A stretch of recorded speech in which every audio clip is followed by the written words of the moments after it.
asalaamaaleykum mbokk ñi seetaan ñu ngi leen di dalal ak jàmm si seen xibaaru météo mais laata loore ñu leen di baaxee nataal bu taaru bi nga xamante ne ñu ngi ko jëlee fële ca Saalum mu nekk nag jant buy sow ba ñu fa am ñuy tàmbali nag suñuy xibaaru météo ak asamaan soo xamante ni dina yëngu daanaka si gox-goxaan yu bëri ëllëg si bëccëg bi waaye tamit température yoo xamante ne dinañu gën a wàññeeku si bët Saalum réew mi suñu nataalu satellite sax nag lim ñuy woon mooy que ni dinañ am benn perturbation boo xamante ne dina jóge booru Mali bu yegsee nag si biir réew mi mën na fi indi asamaan soo xamante ne dina yëngu guusaay boo xamante ne tamit nag dina des ci bët Saalum réew mi te guusaay boobu sax mooy tax tey ci guddi gi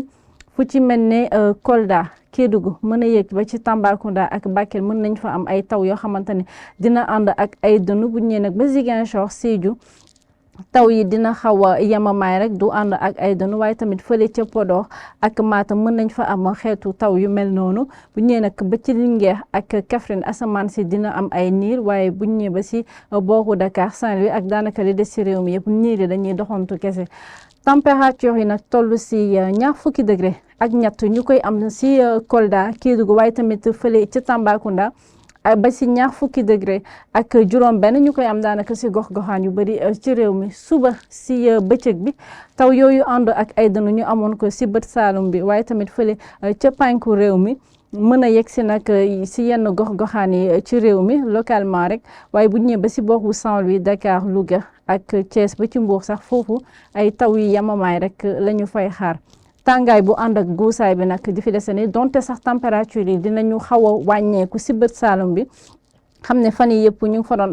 am ay température yu xaw a kawe rek dina wàññeeku ba toll si fanweeri degré ak benn fu ci mel ne Ziguinchor Sédhiou Kolda waaye tamit fële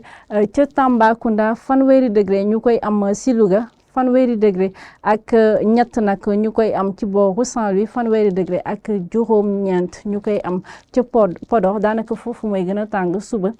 si bëccëg bi ñuy jeexale nag suñuy xibaaru météo ak nataal bu taaru bi nga xamante ne ñu ngi ko jëlee fële ca Saalum mu nekk nag jant buy sow buñ fay am ñu koy jeexalee xibaaru météo yi di leen jox dig daje ci yeneen xibaaru météo te di leen ñaanal jàmm wasalaam